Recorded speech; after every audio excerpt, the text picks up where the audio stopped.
Every story begins with a spark, an idea, a fleeting moment of inspiration that takes root and grows into something larger than life. Exile Island is one such story, born from a love of epic adventures, colorful heroes, and worlds where imagination knows no bounds. This tale stands on the shoulders of giants. Robinson Crusoe, Swiss Family Robinson, and countless comic books that filled my childhood with larger-than-life heroes and impossible odds. It's woven with threads of fantasy and magic, the kind you find in endless sessions of Dungeons and Dragons with lifelong friends, like John, Joe, Vernon, Joey, and Kathy, back in the halls of Hueytown High School, in the wild and wonderful days of the late 70s and early 80s. But sometimes, a spark reignites from an unexpected place. For me, it came from a fanfiction called Walking on Sunshine by Dogbert Carroll. A brilliant fusion of the Buffy the Vampire Slayer universe with the superheroes from Marvel and DC, and it reminded me that there's still uncharted territory in the realms of storytelling. It gave me the courage to ask, what if superheroes weren't just city saviors, but survivors in a world of raw magic and ancient mysteries? Exile Island is my answer to that question. A love letter to the stories that shaped me, the friends who played alongside me, and the sheer joy of creating worlds where anything is possible. Chapter 1. I could feel the hum of the Nexus Gate vibrating through my boots as I stepped onto the platform. Raw energy crackled around the archway, shimmering in hues of violet and silver, like an open wound cut across the fabric of reality. The air smelled of ozone and something else, like scorched earth after a lightning strike. I was in costume, but they had me wearing the suppressor bands we used to dampen the powers of captured criminals while in custody. I don't know what had happened. The last thing I remember was being on monitor duty. I awoke on the floor, looking up at Jace and Ava standing over me, unable to meet my gaze. And I was wearing these damnable bands on my wrists. Jace stood across from me, his scarlet and gold costume catching the pale light from the gate. His cowl was pulled back, messy black hair sticking to his forehead, and those sharp green eyes wouldn't meet mine. Ava was beside him, dressed in her blue and gold Hypergirl suit, her blonde hair pulled into a tight ponytail, her hand resting protectively over the curve of her belly. What's going on? I demanded of my friends, of my lovers. We can't let you keep doing this, Cian, Ava said. We can't lose you like we lost Blaze. So we're sending you somewhere safe. Somewhere without supervillains, someplace we hope you'll like. We hope you will eventually forgive us. Bright tears were standing in her eyes. You don't have to do this, I said, my voice cracking despite the power I carried in my body, now blocked by the bands on my wrists. Yes, we do, Ava said softly. Her voice was steady, but her eyes shimmered with unshed tears. Cian, please understand this is the only way. The only way? I shot back. You're sending me to God's nowhere to be alone, isolated. You're taking my entire life and throwing it into that.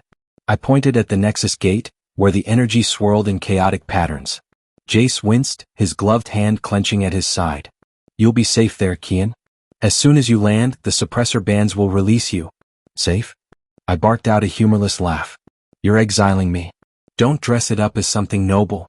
Ava stepped closer, her voice trembling now. I can't lose you. I won't watch you burn yourself out like Blaze did. I can't watch another person I love die because they couldn't stop being the hero. I froze, the weight of her words landing like a hammer blow. This isn't about me. This is about you. And about Jace. And the baby. I nodded toward her stomach, my throat tight. Jace flinched at that, finally looking up to meet my eyes. His expression was raw, torn between guilt and resolve. You deserve better than this world, Cian. It's better than constant war and constant loss. Out there, he gestured vaguely toward the Nexus Gate, you can start over. Build something for yourself. Without us holding you back. Without you holding me back? My voice rose. Or without me holding you back? For a moment, there was only silence, broken by the static hum of the Nexus Gate. I could see the confirmation in Jace's eyes. Finally he nodded and my heart broke. Ava wiped at her face with the back of her glove. We're doing this because we love you, Cian. Please believe that. Love? My chest ached as the word came out like a curse. You don't do this to someone you love. You don't betray someone you love. Jace stepped forward then, his voice low and urgent. Cian, stop. Please. But I was past the point of reason. You're choosing each other over me. That's what this is about, isn't it? You're choosing your safety, family, and quiet little future over me. Ava let out a choked sob, turning away. The baby. It's Jace's. We need to give it a stable home, or at least as stable as the child of two Nova humans can be. and more stable than whatever it is the three of us share. I've done the research, she said. In most throuple or polyamorous relationships, they usually fall apart when children come along. It's best this way. A clean break with the man we both love. Jace hesitated, his hand lifting toward me before falling back to his side. You're not wrong. That admission hit harder than any physical blow ever could. My breathing came sharp and ragged as I tried to process it. I tried to cling to the shreds of control I had left. But the energy in my chest, the roiling, furious core of my quantum power, began to flare, threatening to overload the suppressor bands. Light spilled from the seams of my gloves and my boots and even from behind my eyes. I knew, and they knew, that the bands would cease to hold back my powers in a few moments. Jace noticed. His shoulders tensed and he stepped into a fighting stance. Don't, I warned. Don't you dare. But he moved faster than I could track. He blurred toward me, a crimson and gold streak splitting the air. At the last moment, instead of striking me, he pushed me. Art. The world spun. The Nexus Gate filled my vision, light and noise swallowing everything else. I reached out toward him and Ava, but they were already receding, their figures framed in swirling light. Ava's voice cut through the chaos. I'm so sorry, Cian. Jace's eyes met mine one last time, filled with regret, love, and something else I couldn't place. Then everything went white. I felt the pull, the unraveling of reality around me, the sensation of being torn apart and stitched back together in the span of a heartbeat. When I opened my eyes, I was somewhere else. To my surprise, the bands clicked and dropped from my wrists. Stone ruins stretched out around me, ancient and overgrown, perched on the edge of an emerald green land surrounded on three sides by an endless ocean and a chain of mountains on the fourth. The sky above was pale blue, clouds drifting lazily across the horizon. I stumbled forward, the scent of salt and moss filling my lungs. They were gone. The gate was gone. And I was alone. The bands lay where they had fallen, cold and lifeless against the moss-covered stone. My wrists still felt heavy, phantom pressure biting into my skin. I flexed my fingers, watching faint traces of quantum light dance across my palms before fading away. They were gone. Ava, Jace, my team, my family, my everything. The realization came in jagged fragments, each sharper than the last. They had planned this. They had stunned, suppressed, and dragged me here like a villain to be exiled. And yet they had called it love. They had stood there, tears in their eyes, with the gall to tell me this was for my own good. For love. I stumbled to the edge of the courtyard and dropped to my knees, my breath catching in short, sharp gasps. The air tasted like salt, like loss. My chest ached, not from injury but from the hollow, gnawing pit of betrayal yawning wide inside me. They chose each other, I whispered. Ava, the fierce protector, the voice of reason. Jace, the blazing comet, my best friend, my anchor in chaos. They had been my balance and my foundation. And now they were gone. No, worse. They had sent me away. The gate had been their answer to the problem that I presented in their lives. My stubbornness, loyalty, and refusal to stop being what they had once loved about me. Ava had spoken of blaze, of sacrifice, but all I could hear in her words was fear. Fear for her child, fear for Jace, fear of me. Was I so broken? So far gone that exile seemed like the only solution? A choked sound escaped me halfway between a laugh and a sob. The silence of the ruins swallowed it whole. I rose to my feet, my hands shaking as quantum light flickered erratically across my fingertips. Anger surged, hot and electric, rising like a tidal wave inside me. I trusted them. Every memory came crashing down. Late nights on rooftops, laughing until sunrise, whispered words in the quiet corners of the base's halls, shared glances across the battlefield, unspoken but understood, pillow talk with one or the other and sometimes both. And yet it wasn't enough. I turned, fists clenching as I roared. The sound tore through me raw and unfiltered, and a pulse of quantum energy erupted from my chest, cracking stone and shaking the ancient walls of the ruins. But the ruins didn't answer me. No one answered me. I collapsed against a weathered stone arch, my forehead pressing into the cold surface as my body trembled with the aftershocks of my outburst. They had done this because they loved me. No, they had done this because they loved each other more. The words cut deep, carving scars across something tender inside me. Jace had hesitated. Ava had cried. But in the end they still pushed me through that gate.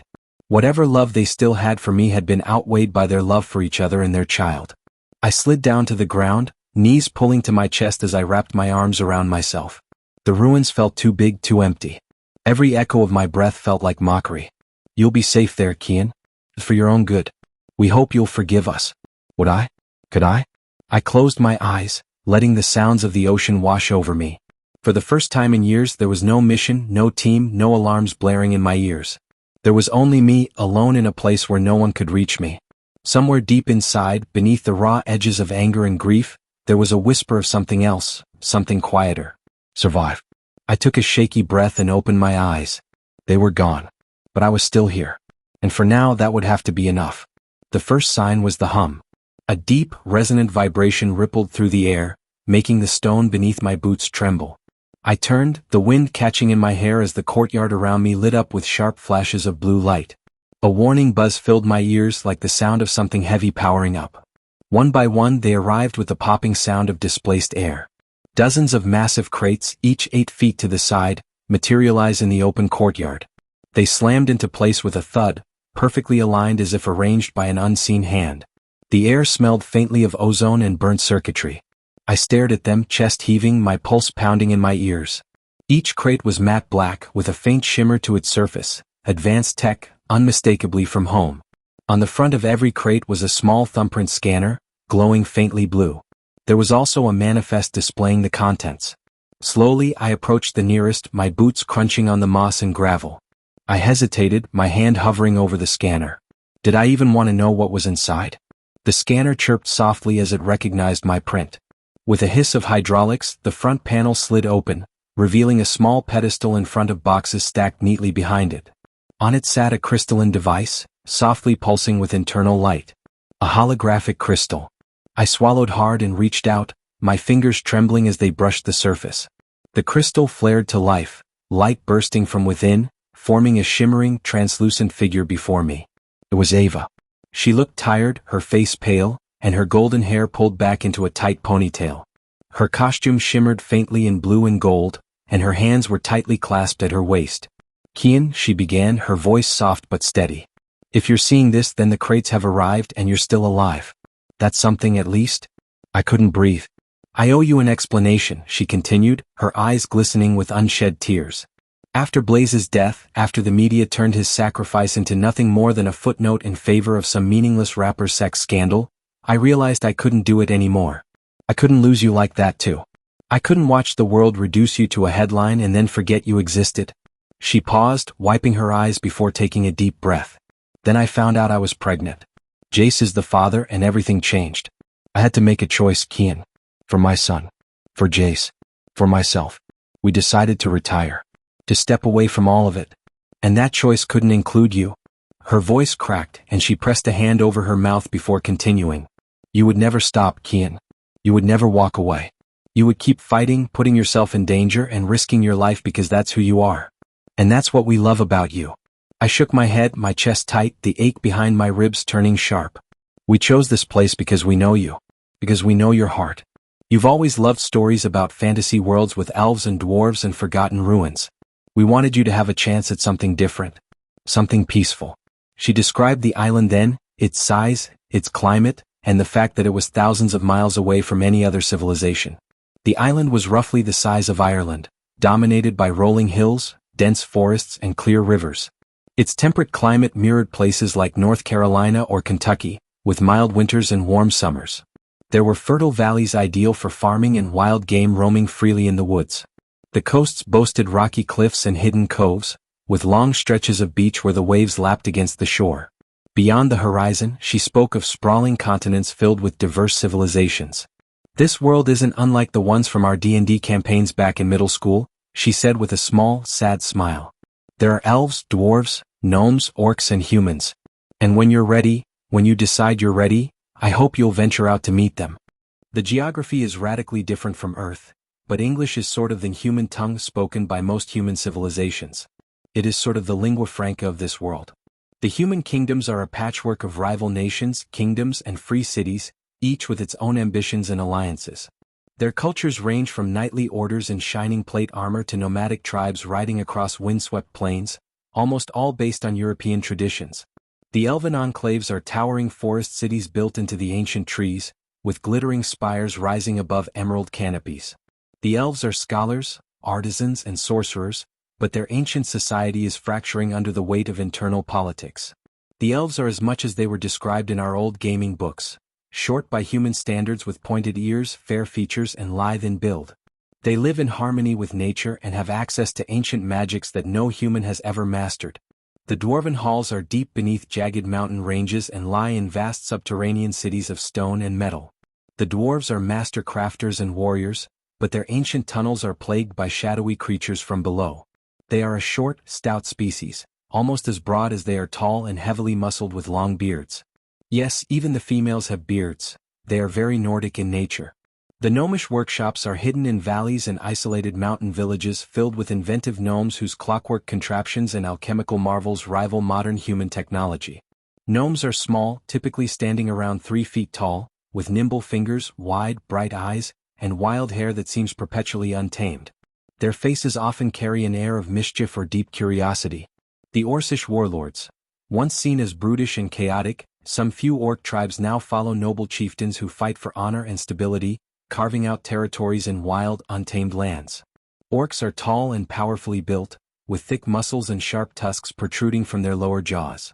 Their skin varies from deep green to gray, and their eyes glow faintly with hues of red or gold. Then there is the failing diaspora scattered across all these lands. They are remnants of a once great people who called this island home. Many are persecuted or forced into hiding, their true history long forgotten. They are fair and light in build in their natural forms, much like the elves.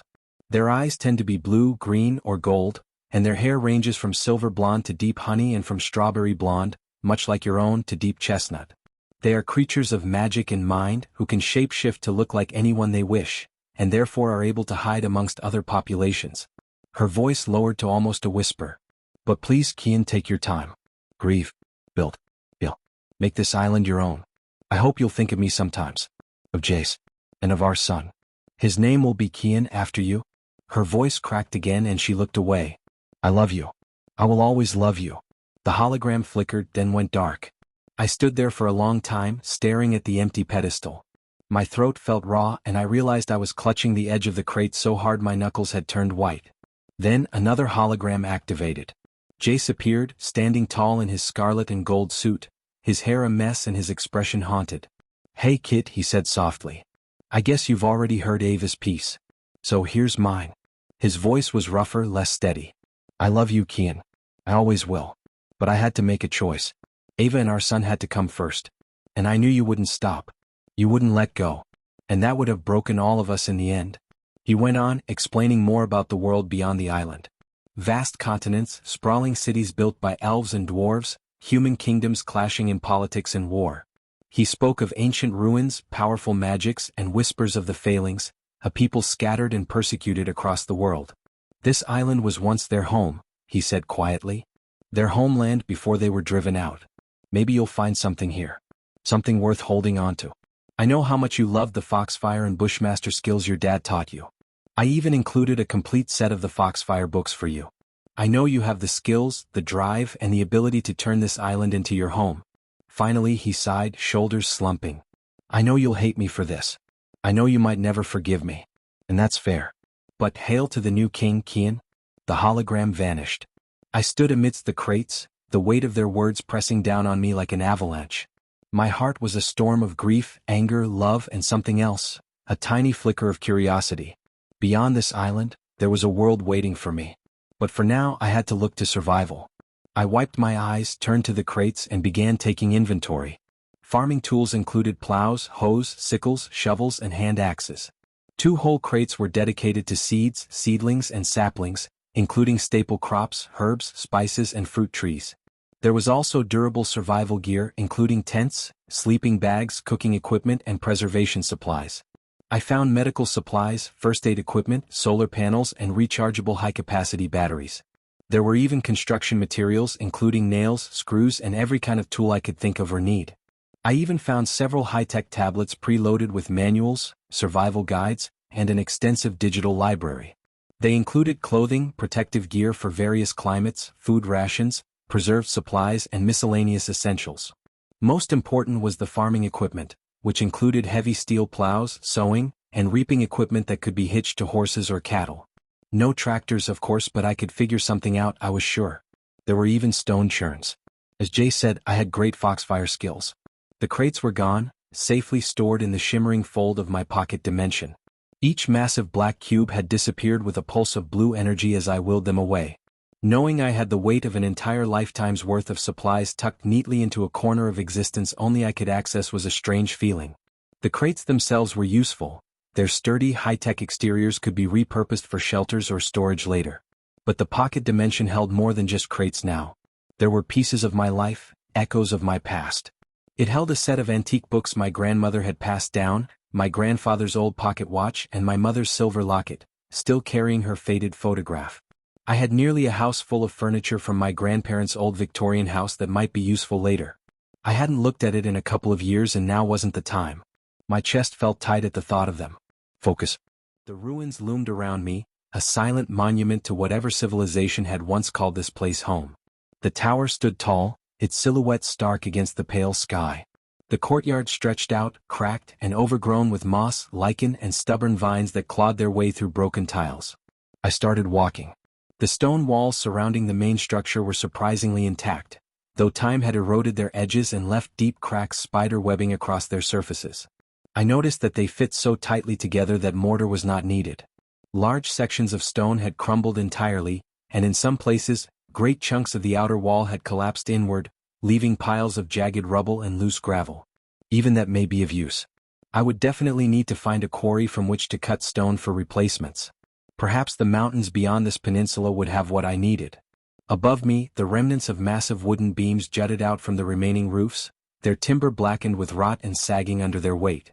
Some had already given way, their splintered remains scattered across the ground. Once, these beams must have supported grand vaulted ceilings, protecting the inhabitants below from rain and wind.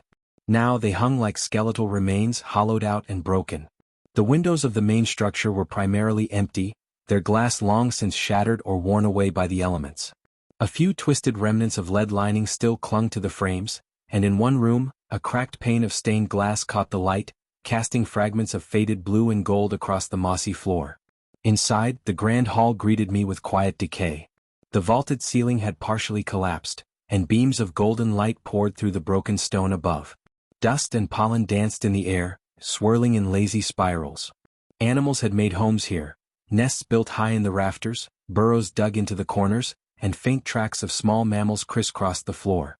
In one corner, a family of foxes scattered as I approached, their sharp eyes watching me from the shadows. Birds nested in the crevices of cracked walls, their calls echoing faintly in the cavernous space. The remains of what might have been landscaping caught my attention through an archway leading out to a smaller courtyard. Stone planters, their edges softened by centuries of weathering, sat choked with ivy and wildflowers. What might once have been ornamental bushes had grown into wild, tangled masses of green. Beyond the planters, the courtyard tiles were uneven and cracked, many swallowed by moss or displaced by roots that had grown unchecked. Once this space must have been beautiful. A garden, perhaps, a place of serenity, carved from stone and adorned with life. Now it was overgrown and chaotic, reclaimed by nature. I could see where rainwater had eroded paths in the stone floors, creating miniature rivers during heavy storms. Vines stretched across doorways and thick roots had broken through some of the walls, leaving gaping holes filled with damp earth. The more I walked, the more I realized the sheer scale of what had once been here. Barracks, kitchens, storage chambers, each crumbled and hollow now. The remnants of a small chapel dedicated to some unknown god or gods stood near the edge of the central courtyard, its stone altar covered in moss and cracked marble tiles scattered around it. But despite the decay and erosion of time, there was promise here. I could see it in the way the outer walls still stood tall in places, in the patches of stonework that had resisted the centuries. The tower, though weathered, was stable. The courtyard, once cleared, could be a gathering space. The smaller rooms could be sealed and made warm against the wind. But it would take time. Outside, the surrounding vegetation was wild and unruly. Thorny brambles covered entire sections of the walls, choking out light and airflow. Trees pressed close against the edges of the ruins, their roots snaking into the foundation stones. Clearing it would be a monumental task. Fire might be the only efficient solution, though controlled burns would be necessary to avoid damaging the stone. The hardwood trees nearby would make excellent building materials. Their massive trunks could be cut into strong beams, and their wood was used for furniture and tools. It was all there, waiting to be shaped by determined hands. Taking a deep breath, I rose into the air. The wind carried me higher and higher upward until the ruins below became a sprawling patchwork of stone and green. I could see the larger layout from above, the outer walls encircling the main structures, smaller courtyards branching off like veins and pathways swallowed by vegetation. Some of it would need to be torn down, perhaps the stone used elsewhere. I couldn't let resources go to waste. Beyond the ruins, rolling hills stretched into the distance. A river wound through the landscape, coming within a couple dozen yards of the ruins, its water glinting in the sunlight as it snaked toward the sea. The coastline was jagged and sharp, except for one stretch. A crescent-shaped beach where the river met the ocean was the only place a ship could ever hope to land. Upstream, the river fed into a small lake cradled by terraced hills. The terraces were low stone walls barely visible beneath thick grass. They suggested old farmland. Something caught my eye at the center of the lake, which was surprisingly round. In the deeper water near the dam, massive stone fingers dozens of feet in length and a partial palm large enough for several men to stand in jutted out of the surface, like the hand of a titan reaching skyward. The lake shimmered, its clear waters teeming with fish. I saw trout, bass and others I couldn't name hiding in the weeds, schooling near the surface, and diving amongst the cover of the giant hand. Ducks and geese clustered along the shoreline, and herons waded in the shallows. To the north, emerald forests stretched across the hills, broken only by occasional rocky outcroppings.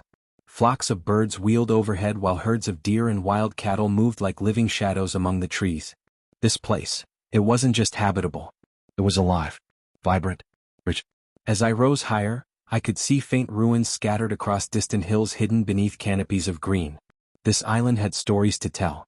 There were secrets buried beneath moss and stone, waiting to be uncovered.